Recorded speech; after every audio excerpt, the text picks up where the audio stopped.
Hello everyone. Let's proceed on to the next chapter, development of NCERT political theory. And first come first, the definition of development. So development is the process of getting better. And in our human parlance, it may means quality of life, having a better quality of life, having better resources at our doorsteps, having better technological know-how, having better access to amenities such as housing, health, education, transportation, and it may mean certain other basic amenities such as food, shelter, sanitation,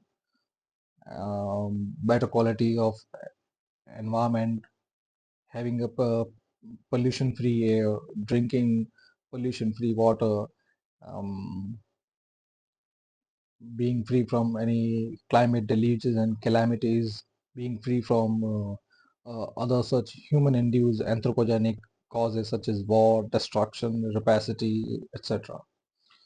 So the definition of development, it can be comprehensive. It can broaden itself to include all such life-enhancing criteria, life-enhancing parameters, and managed parameters have been often overlooked, often ignored while measuring development.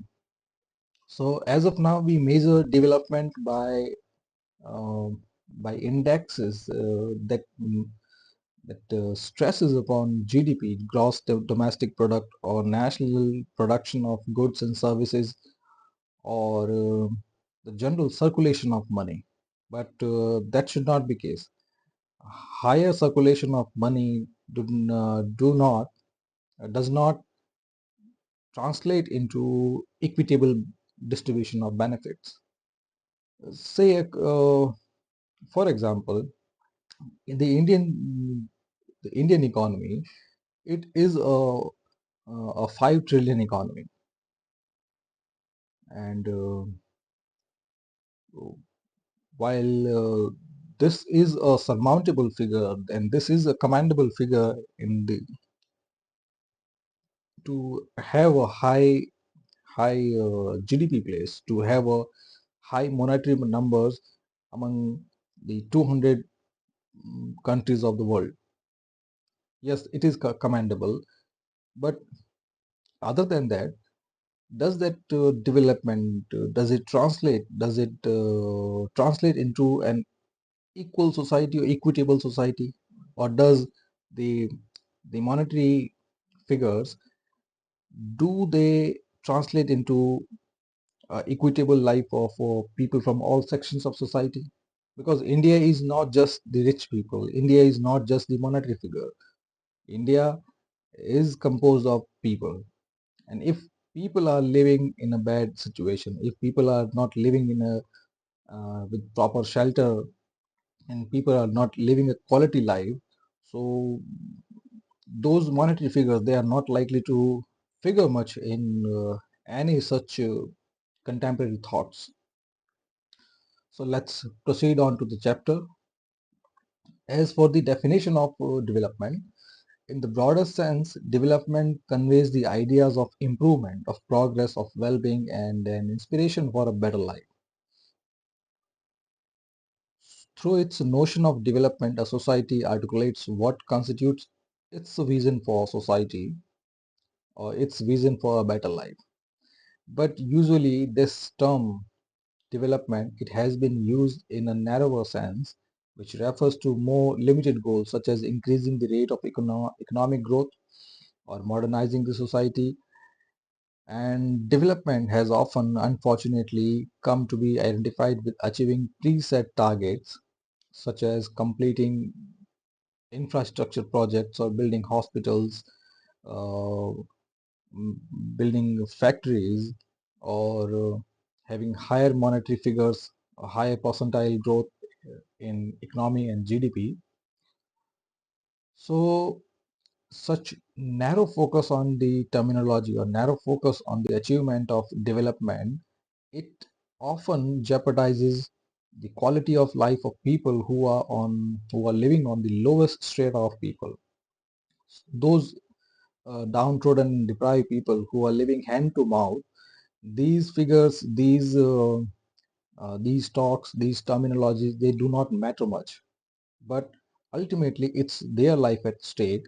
And if the development uh, is not going in a just and equitable manner, so what will happen that during the tough time, such as during the climate deluge, or during the time of peace, such turbulent times, the trajectory of development, it takes an upward turn. Upward turn in the sense that those on the higher steps, those on the higher echelon, or those on the higher strata of society, they are going to corner all the benefits, and they are going to corner all the services for themselves, such as we have seen during the COVID-19 pandemic, that the developed country that has the resources, mm, that have the resources and avenues to distribute vaccines to throughout the world. They had them. Could. They were so powerful. They were so powerful in technical, in resource wise, in terms of manpower, in terms of transportation, in terms of technology, that they could have saved themselves, along with saving other people, along with saving people from lower and weaker people from all other countries. But what they did, those turbulent times, they that revealed their uglier side. It revealed their other side, and you might have heard about it during the COVID-19 pandemic, that they hoarded all the vaccines. Hoarded, they acquired and accumulated all the vaccines for themselves, and it was 5 times what could be given to a single person. So that was the trajectory that those developed countries that took during the turbulent times. In the same way, uh, the development as a parameter, if it is taken in the narrower term, and if it concern itself only with the economic growth, then it will be a thing of monetary exchange. So, and in that case, only the rich, they are going to benefit from it, and the weaker, they are going to suffer. And the issues such as whether the rights of people have been respected in the course of development, whether the benefits of burdens of development have been justly distributed, or whether decisions regarding development priorities has been democratically made. So these are the issues that are often talked, discussed, and often come to mind, that our our definition of development, it has concentrated itself to the rich figures, to the monetary numbers. And those monetary numbers, they get reflected in GDP, in overall distribution of money, in the construction of big projects. But we have taken a wrong course. We have taken a trajectory that is not suited for a comprehensive and overall development. It is only for the rich people. It is only for the privileged people. So what should happen, that in the course of development, the trajectory, it should be a comprehensive one, even if it takes a low road, even if it goes by a slower speed, but the benefits and burden, they have to be justly distributed. What happens right now?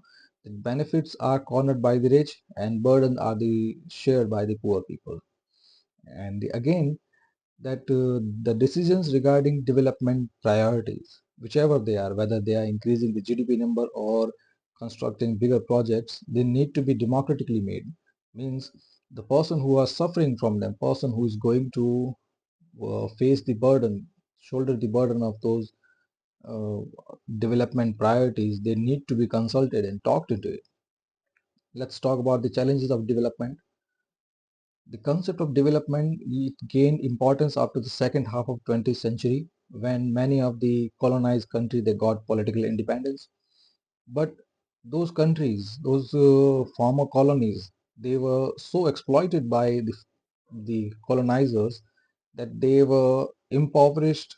They had low standard of living. Other such basic amenities such as health, education were very poor, and they were often described underdeveloped during that time. So when these countries, including ours, they got they achieved independence from colonial rule, the first task was to address the very basic issues such as to address poverty, malnourishment, unemployment, illiteracy, and lack of basic amenities. And for that matter, we undertook many projects. The concept of development has undergone many changes. So in the initial year, the focus was on catching up with the West. West means the Western developed countries in terms of economic growth and modernization of society. So during that time, when the former colonies were blindingly poor, they had an anchor in mind. So if they wanted to be rich, they wanted it the Western style. So it was because they were already very poor and hugely exploited. So exploited in the sense, um, I cite you a statistics of famine during the last 50 years of British rule. So from 1900 to 1947, there were 120 cases of famines.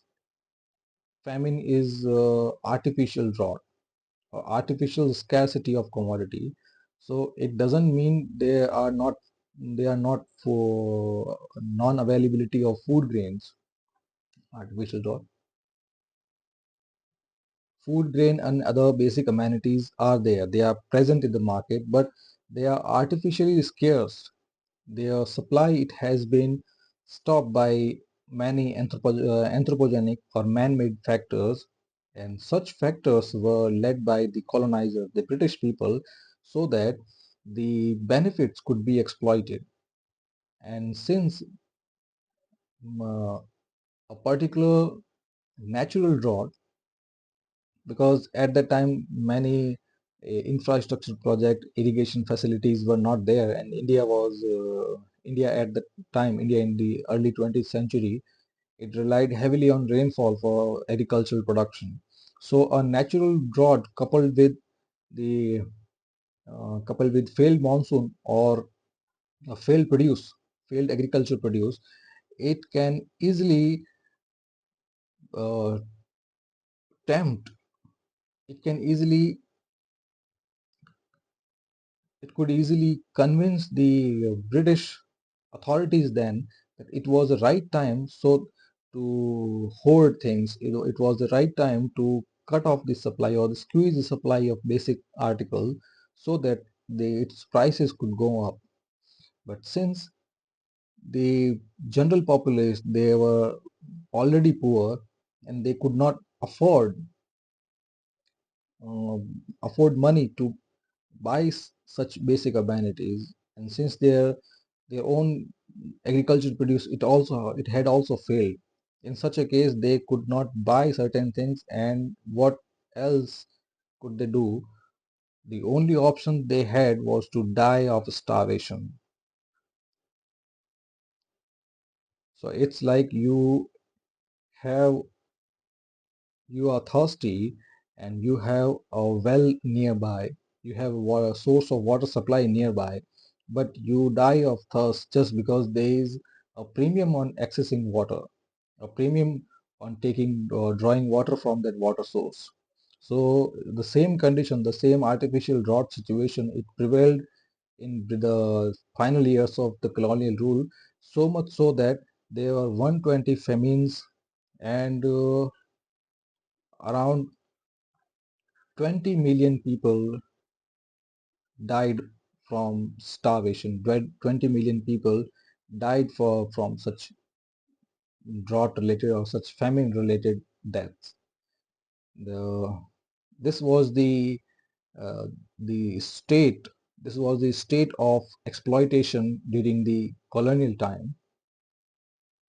And so what could we imagine right now? The population that was left after gaining independence, it was also very poor. And to develop the common the common people, the starved, the poor people, they put their faith on the nationalists, and the nationalists, they decided that still they do not have any anchor to pursue their development trajectory. So they anchored their ways, they anchor their roots to the Western ways. So initially it was modernization of society and economic growth, like in the Western ways. So, and we pursued it. Not only we, but the other colonized countries got independence. They also pursued the same principle, and faster economic growth through industrialization, modernization of agriculture, extending and modernizing education. Such initiatives were taken, and it was also believed at that time that only the state was the capable of initiating this kind of social and economic change. It was this this reason. It is clearly visible when we see the state of Indian society during the time of independence. Then India began with a series of 5-year plans. A 5-year plan is an initiative by Government of India, Government of Free India, in which every 5-year government would start and so a socio-economic plan. And this socio-economic plan, it concerned with development. And initially it was assumed that the development would entail industrialization, infrastructure, construction of major accessories such as dams, roads, networks, and providing agricultural facilities. So from 1950s, the initiative include mega projects such as Bhakra Nangal Dam, setting up steel plants in different parts of country, mining, fertilizer production, and improving agricultural techniques.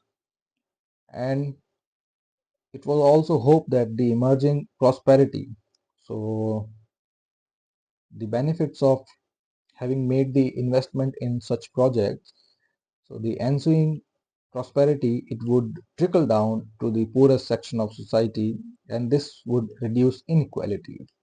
And a great deal of faith was placed in adopting latest science and art technologies. New educational institutions like IITs were also set up with collaboration of foreign countries.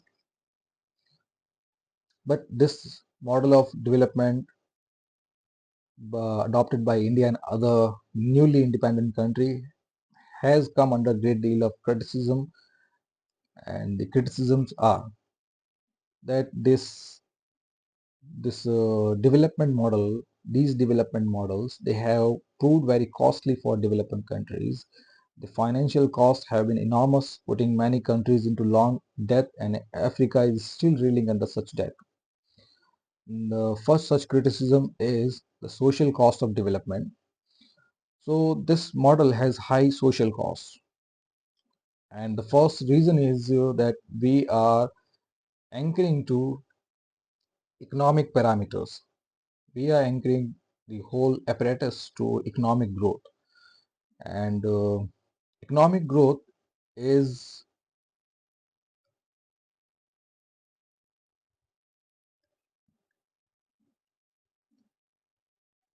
economic growth. It concerns with mm, the demand and supply of money. This is the principle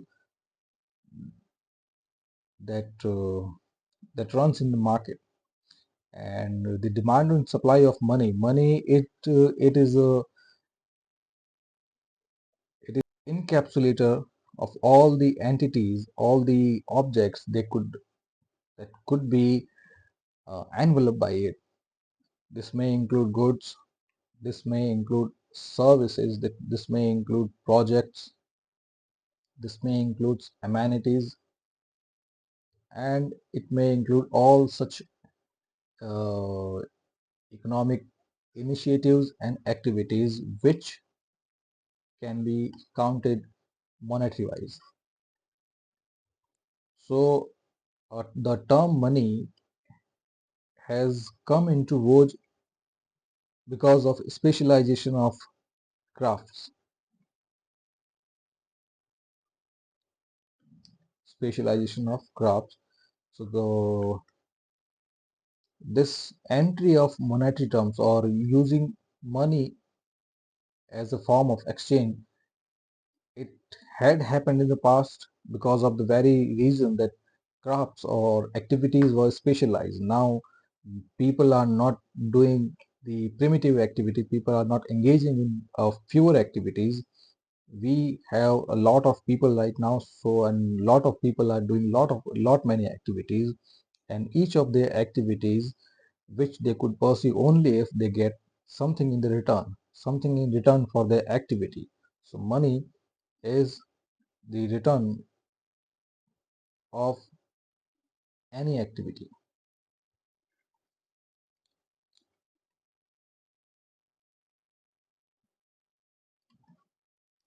But the issue arise here is that if you anchor economic growth, anchor development to economic growth, and economic growth means to increase the supply, of money. So because it's only when the money supply is increased that we can ensure higher number, we can see higher numbers or higher percentile growth in economic terms.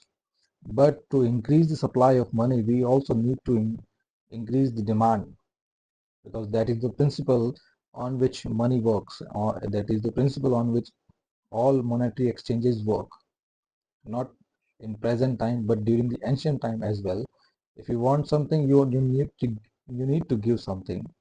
So if you want money, it will not happen on its own. You cannot print it. If the sovereign has the authority or the state has the authority, it cannot print money. This will skew the balance, or this will disturb the equilibrium of demand and supply of money. So in such case, if supply is increased artificially without any reciprocating increase in demand, in such a case, the equilibrium, it will shift towards higher supply of money. Higher supply of money will entail lower prices.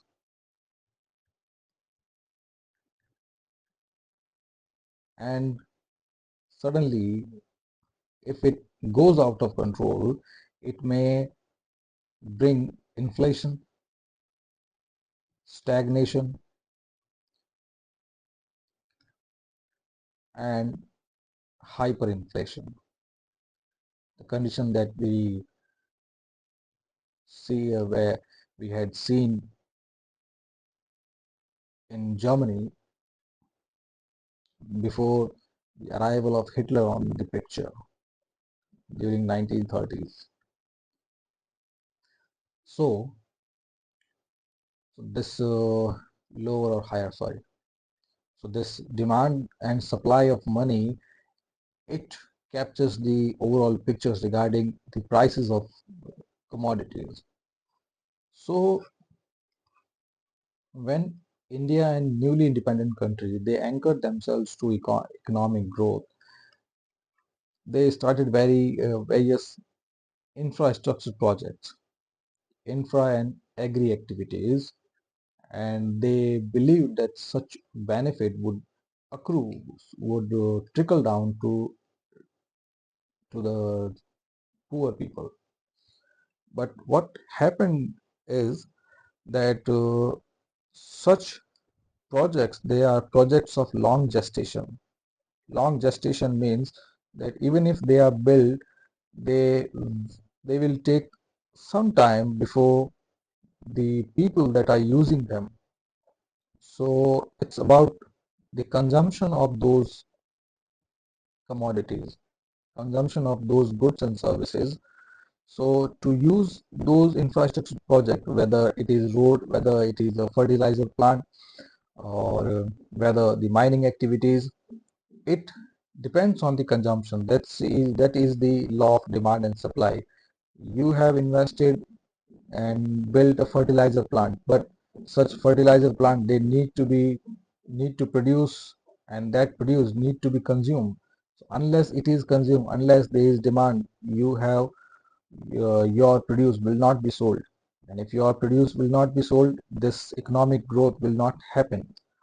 And that was what happened during the case of India and newly independent countries, that people were so poor that this consumption, this demand side, it could not be trickled. This, and unless the demand was trickled or stifled, the supply side, it could not move. So the equilibrium of money supply, or equilibrium of demand and supply, it could not work in a functioning way. So the state has to step in. So the uh,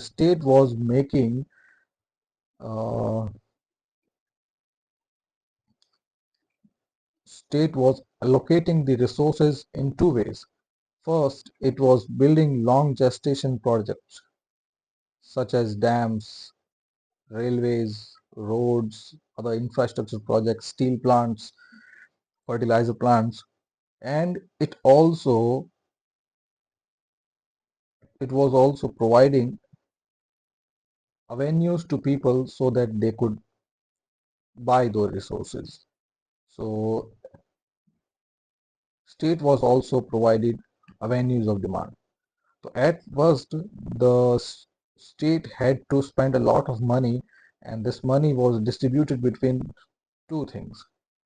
That first, a higher amount of money was going in long gestation projects, and the second, the state had to pay, or state had to provide avenues to the consumers or the common people, so that the demand side, it could be stifled, since people were very poor, and such projects, even if they are built, people had need to have some purchasing power to use those resources. So in such demand supply disequilibrium situation, demand and supply disequilibrium situation,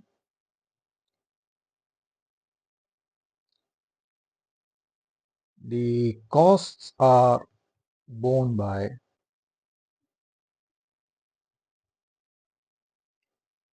first state. So state is nothing but a representative of people, because people were already paying taxes. So the economic costs were shared by people, were burdened by people, and the social costs are, let's have a look at them.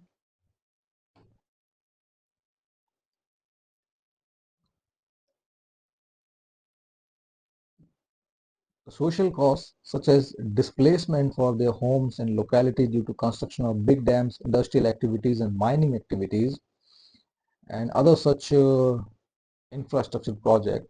So there was loss of livelihood, and rural agricultural communities, were displaced from their traditional occupation, and they ended up at the margin of society, swelling the already the large club of urban and rural poor. And this was also a loss of culture.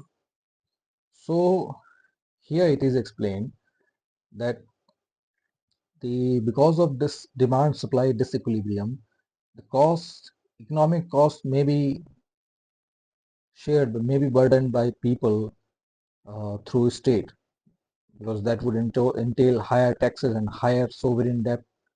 If people are poor, that they cannot uh, sponsor, they cannot pay for such big infrastructure projects by their own. They need to borrow it from other sovereign authorities such as United Nations or World Bank or the monetary funds. So this economic thing, it can be settled, but the social cost, such as if such big infrastructure projects they are constructed or put into action, they will displace a lot of people. If mining activities go apace, in that case, the mining belt, which is inhabited by many tribal people, so those tribal people will be displaced without any rehabilitation. So this rehabilitation and absence of dialogues would have a lot of high social costs. Those uprooted people at that time, during the initial years of independence, such people without any avenue of economic source, without um, having a functioning industry, without having functioning market, they ended up they ended up on the margins. If any large project, whether it is a road construction project or dam project or steel plant or fertilizer plant or any such industrial activity, if it was made on agricultural field, so those agriculture who were tiling those lands, they had to be displaced from that place, and without any other uh, job, without any other economic activity by which they could feed their family with, they would end up in the margins. And such was. Let's come back to the high costs of development. So the development activities, they are concentrated in the area which are inhabited by people from the margins, especially the tribal and Dalit people. And if any rural agricultural community, if they are displaced from their traditional occupation, they end up in the margin, and they swell up the already burgeoning number of urban and rural poor. And there is also loss of culture, since if they are relocated to some strange place, they have to struggle both psychologically and culturally. But it is not that such displacement have been accepted passively by people. There are popular movements that has protested against such construction, one of which is Namda Bachao Andolan, which has been going on against the construction of Sardar Sarovar Dam on River Namda. Supporters of this dam, they say that it will generate electricity and help irrigate large area of land and also provide drinking water to desert areas such as Kutch and Saurashtra. But the opponent, they claim that this project will displace 1 million people, and many of such people belong to tribal and Dalit communities. Now, the other criticism, the environmental cost of development, is that such development has high degree of environmental degradation. And one such example is given here: the tsunami that hit South and Southeast Asia. It was observed by many environmentalists and scientists that if the mangroves, if they if they were not destroyed by commercial enterprises, the the waves of tsunami could not have hit that hard. So it was expected, it was believed that the mangrove it could have absorbed the force of water. And there are other example of melting of ice, melting of glacier in Arctic and Antarctic, which is because of greenhouse gas emissions. And and the idea behind which is that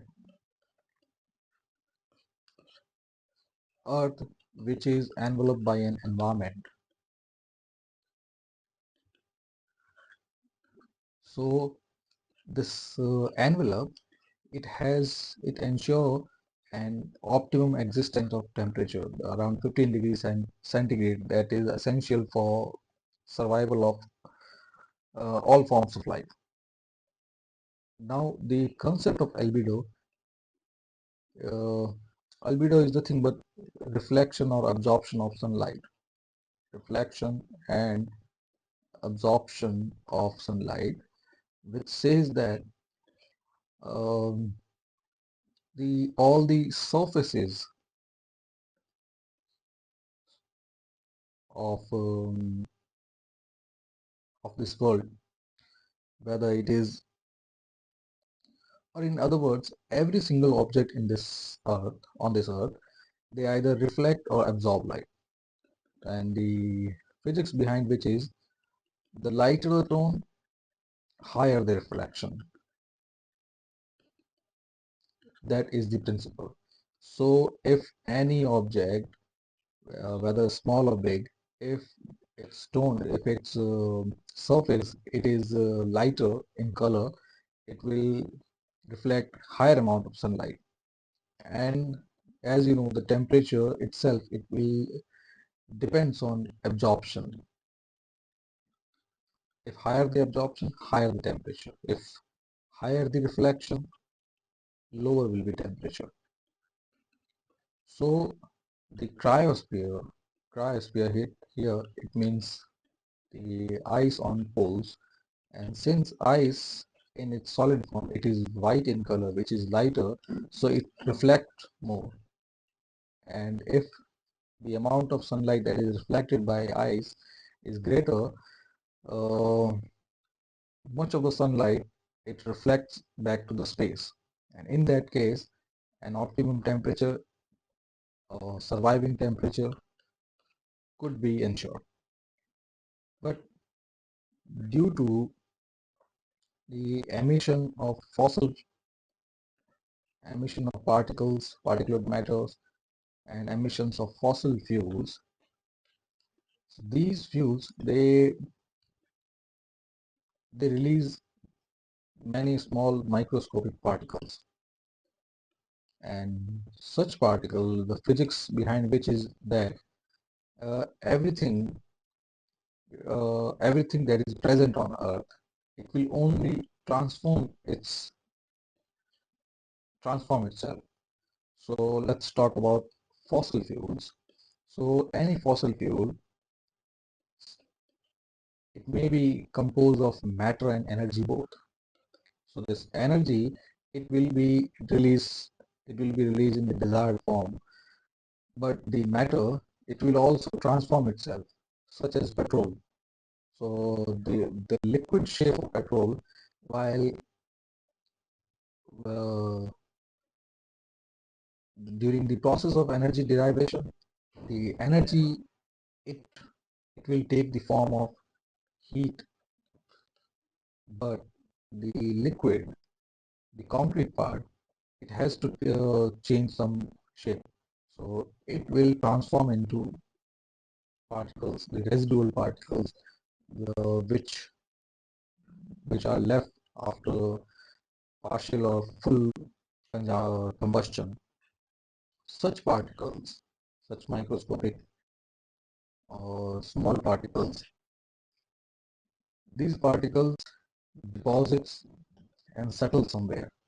Some still remain suspended in air, which but ultimately The suspended particles, they also get deposited in our lungs, in the trachea.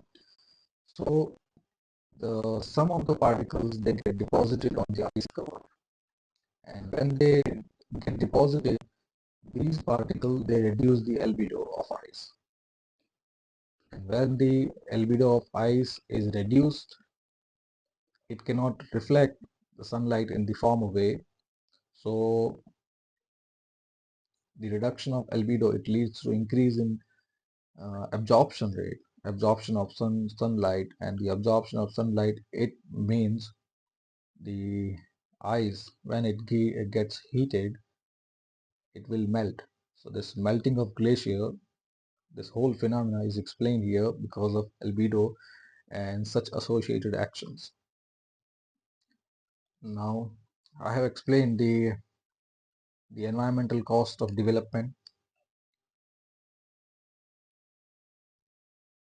In the long term, the ecological crisis will adversely affect us all. But in the short term, indiscriminate use of resources tend to adversely affect the underprivileged more sharply. The model of development we are pursuing is heavily dependent on the increasing use of energy, and most of the energy is from coal and petroleum. So have a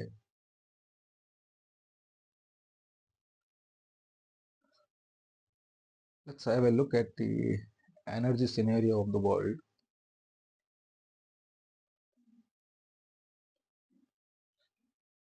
So what has happened is, since the industrial revolution, the collective collective consumption of energy has gone exponentially. The reason of which is that we have consistently and we have and collectively increased the consumption of energy in the forms from simpler to complex. So the simpler to complex forms are, first is the consumption of commodities itself, or consumption of goods and services itself. So earlier, the consumption of goods, the usage of goods, it was semi-derivative, a form that consisted both the natural and the artificial products. But right now, our usage of goods and services have increased in the favor of artificial ones. Artificial here means the machine made. So we have favored machine made goods since the onset of industrial revolution. And as of services, the production of services may not be machine made, but they are machine led. So it is the services are being led by machines, whether in the form of manufacturing or delivery of services, such as, even I am using a laptop computer, and the software and the internet connection, and all of which, some of the commodities, they are machine manufactured, and the other services such as internet, which is not machine manufactured, but it is also led by machines. So all in all, our consumption of energy in favor of machine led things has gone up, has increased exponentially. And that exponential increase in the energy consumption, it is met by use of fossil fuels and coal. And these natural products, first, they are non-renewable. It means if they deplete, their stock will go for forever. Their stock will not replenish itself. And second, as I have already told you, we work on many physical laws. And one such law is that the earth is a closed system in the sense that it tries to keep itself its constituent around 100 degree or 100%, so that the capacity or the ability of the earth to sustain itself, it is not overstretched. And that happens in a physical universe. There are some fundamental basics which govern all things. So 100% is the marker of everything. Anything that is less or anything that is more than the optimum, they're bound to cause problems. So in the same way, the Earth's overall capacity is around 100%. So in such a closed system, things do not vanish. Things just transform themselves. Such as take the case of death of death of an object, say death of a plant. So this plant, it will be decomposed by soil bacteria, so it will get into soil again, and then the soil, it will further provide nutrient to another plant, which plant will be eaten by a herbivore, and that herbivore will be eaten by a carnivore. This is the way transformation of energy takes place, and then that carnivore, when dies, it gets back to the soil, and so will be the other constituent that the carnivore made up of. So looking at this scenario, looking at this food chain, and getting an idea of how a closed system works in the physical universe,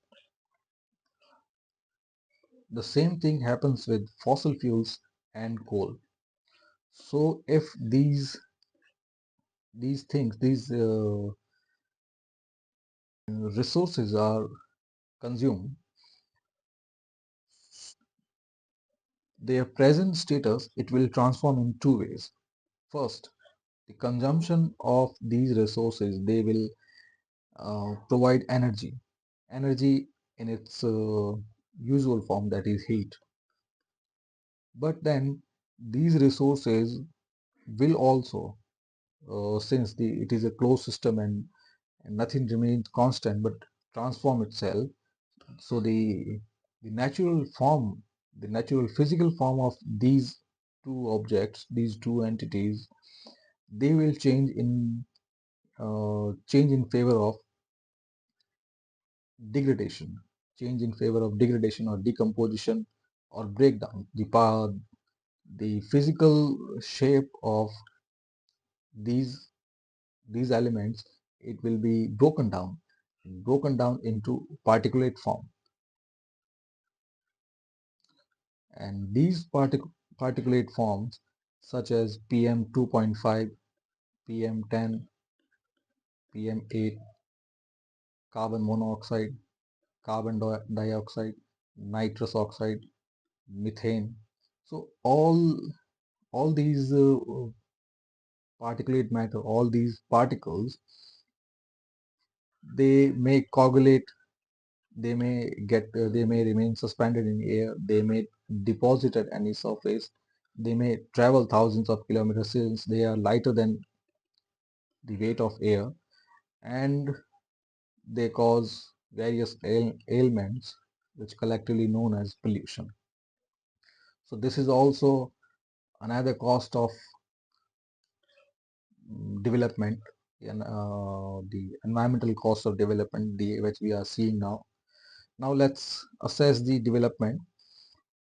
So some country may have some success by increasing their economic growth, but inequalities in terms of poverty and wealth disparity has also increased. The gap between the rich and the poor has also been widening, and you may have read about the Oxfam report, which says that 10% people, 10% rich people, they accumulate, they holds over 95% of wealth, and just 1% of people, they hold around 90% of the the world's wealth. A country may have high rates of growth, but it doesn't necessarily translate into fair distribution of benefits, which is a democratic practice. And unless the privileged one, or unless the people who decide such policies, they do not make a fairer distribution, a policy agenda, such distribution of privileges or such distribution of benefits from the privileged to unprivileged will not happen. And now it is increasingly being recognized that there is need to adopt broader notion of development, other other notion that steer us from the economic parameter to an improvement in quality of life. If development is understood as a process which aims to improve the quality of life of people, it could be argued that the measuring the rate of economic growth alone would be inadequate. Yes, it is inadequate and a misleading indicator, and this dilemma has already been explained. Economic growth or high number of monetary circulation, having high money in economy does not mean all the people or most of the people they are living a meaningful life. So their attempts are being made to find alternative ways, and one such attempt is about Human Development Report and Human Development Index that is being brought out by a United Nations Development Program, and it ranks countries on the basis of their performance in social indicators, which are literary and education levels, life expectancy, and maternal mortality. Next, freedom from want or deprivation is the key to effectively exercising one's choices and pursuing one's desires. So, a best society would be one in which every individual is deprived of basic needs, is not sorry, it is not deprived of basic needs. So, basic needs are available, and then people have their right to exercise their choices. So, um, if people if people are convinced to exercise their choices in terms of political development, economic development, if other in the indices such as those from health, mortality, education, development, growth, all such are cited to people who are making their ends meet or who are starving, the whole dialogue becomes nonsensical, becomes useless. So unless people have their basic needs met, then only they can exercise their own choices. Now, alternative consumption. So we have seen that development, it has high cost, both social and environmental cost. And further, the strategy of development in most countries, it has been top down. It means the development priority, agenda, strategy, and implementation all are decided by political leaders and bureaucracy. So those people who are affected by the such projects, they are not consulted. So yes, there is need to think of alternative ways which are equitable and sustainable. Issues of rights, equality, freedom, justice, and democracy, they need to be integrated in such alternative steps. Next come the right claims. Yes, we have also noted that the benefit of development, they have been cornered by the powerful. So those who have the the privileges, they are cornering all the benefits, and the costs or the burden, it has been borne by the poorest people. So one of the issues which has been raised is regarding protection of affected people. Another issue is regarding rights to natural resources. So who has got right to natural resources, or whom do these resources belong? Is it the local community, the state, or They are common resources of all people. And since democracy says the country belongs to people, so the resources they should also belong to people collectively. Now let's talk about democratic participation.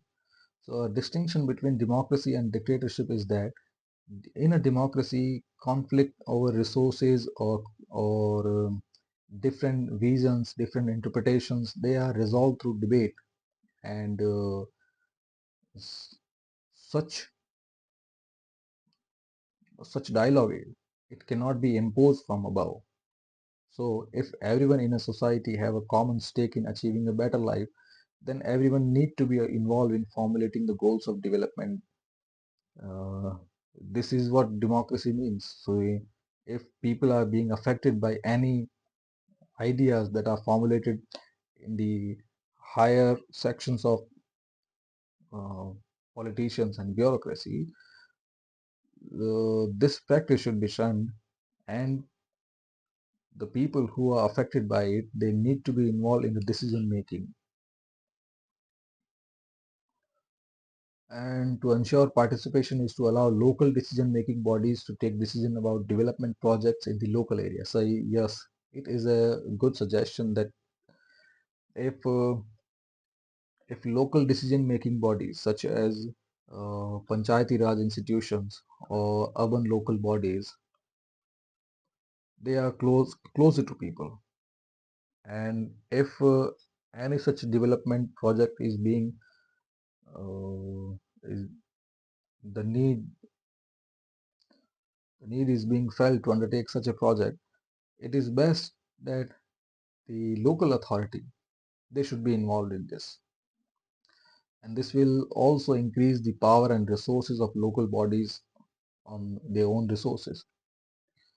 And on the one hand, it is argued that the people have to be consulted on issues which affect them most. Mm, On the other hand, it is said that involvement in planning and formulating policies allow people to direct resources towards their need, and they know which roads need to be led at where. Do they really need any road? Do they really need any buses or metros or parks or schools? So such decisions, if they are local in nature, they need to be taken by or need to be consulted by the local people. It was also argued that prevailing model of development is top down and tends to view people as objects of development. So in this process, the accumulated knowledge and experience of people may be ignored. A decentralized approach to development make it possible to use various kind of technologies. Yes, the decentralization is opposite to the concept of centralization. Decentralization means the authority is not concentrated in a few hands, or the decision making is not made by a few people. So this process of giving power and authority to people who are not in the center, it is known as decentralization. So if a center or a government, if it devolves power to local bodies, to citizen clubs or civil society, the power is shared among them. So this power sharing, or this giving of authority, this decentralization, it can resolve all the talks and arguments about the costs of development. One such one such possible benefit has been talked about, such that local people know their locality well, and they know which project they need, which they do not. And other second one is the use of knowledge. So if the process is decentralized, it will unburden the administrative machinery, the government, from using their limited resources. And now the acquired cultural and the personal individual knowledge, individual or I would say collective knowledge. So people with their cultural and collective knowledge, they can really figure a way out. It's like having 1,000 minds over a couple of you. So this community knowledge, it can be put into use.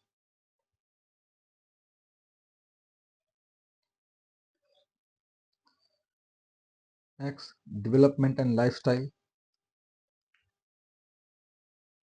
An alternative model of development would also try to move away from the high cost, ecologically wasteful, and technologically driven notion of development. Yes, the the the key problem in the present time is our own lifestyle itself. It's our consumerist lifestyle.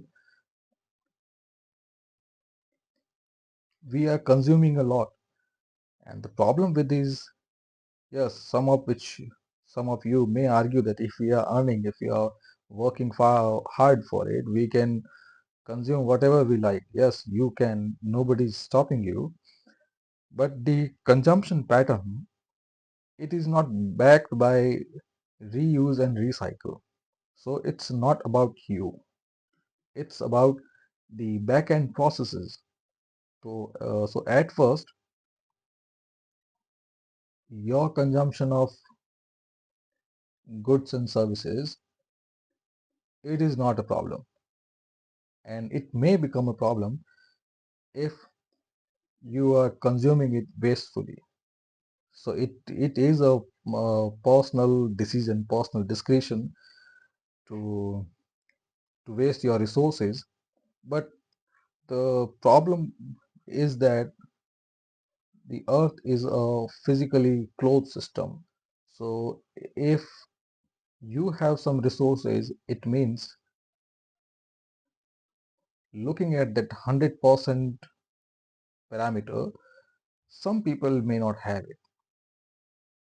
It's not that earth is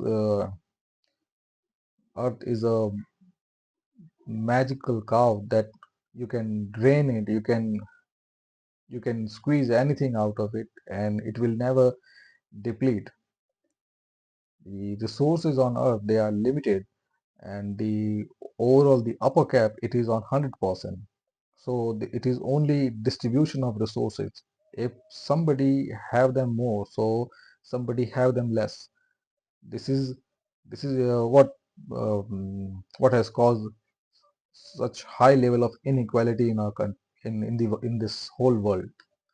The basic fundamental behind this, the basic cause behind inequality is this physical law that Earth is a closed system and the resources, they are limited.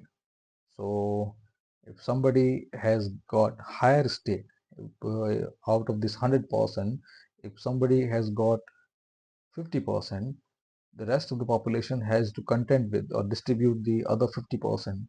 So in that case, because of such resource crunch, a competition would ensue. So many people are chasing fewer goods. So in that case, this this causes inflation, and the very act of inflation itself, it it keeps some people out of the race, because those people who cannot afford this, inflation is increasing prices. So this remaining 50%, it is being competed upon by many people, and because of such inflationary and predatory tactics, very few people can afford it. So many people remain content with whatever they have, and still there are people, 800 million people in this world, who sleep hungry every day. And why is this happening? It is happening because of our consumption pattern, because of a consumption style, that we have resources that we are we are exploiting in a wasteful way. So it may be a personal discretion, personal prerogative to waste our resources in the way we like because we have earned them, your wasteful resources, since they are not backed by reuse and recycle, the recycle industry is still in infancy. So what happens is your waste product, they end up in ditch. They are still in the system itself, but they are not in a usable form. So if it is about food products, if you have whole desk, if your whole food table that is packed with foods and you eat only a plateful, the the rest of the food, it becomes stale and it will go to the dustbin, and it becomes inedible or inusable, non-usable form. So the problem with present consumption style is, first we need an exchange market of all technological products, all gadgets, electronic and semi-electronic gadgets, so that their recycling or their reusability can be made possible. Now coming back to the chapter,